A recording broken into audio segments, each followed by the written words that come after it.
A Chinook helicopter unloads supplies at a Key West strip mall. The line for life-sustaining food and water, long. I was so thirsty. Thank God for the Army. The destruction in the Keys, staggering. And it's not just the Army.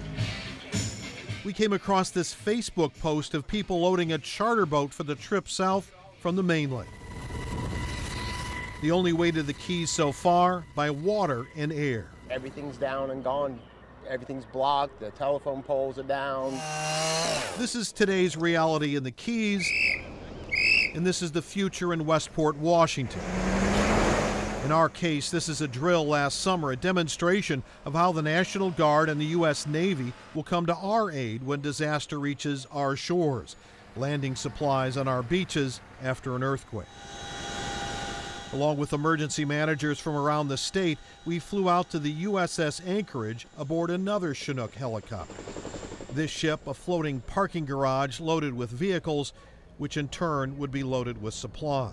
There are a lot of parallels there between what we see in the Keys and what we're going to see here. It's just it's going to be on a much larger, much more widespread scale here in Western Washington, in particular our coastal communities. Robert Ezell is Washington's Emergency Management Director.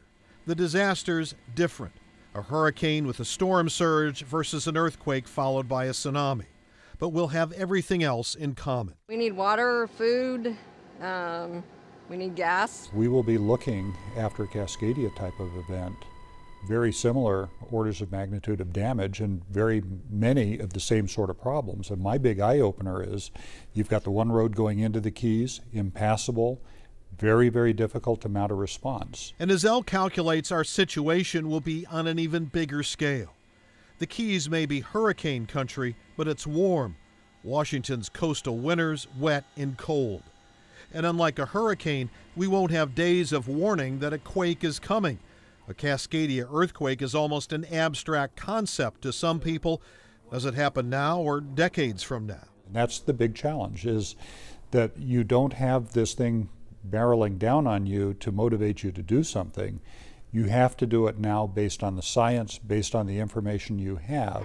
Most people drove out of the Florida Keys before Irma hit.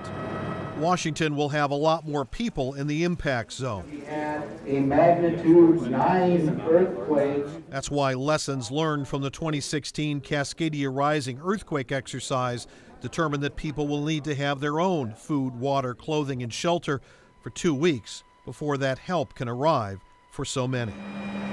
Even in this part of Florida, it took several days for ships to arrive with just the first wave of relief.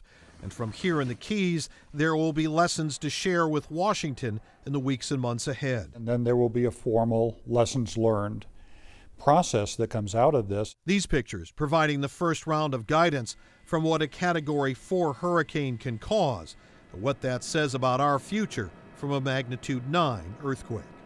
In Seattle, Glenn Farley, King 5 News.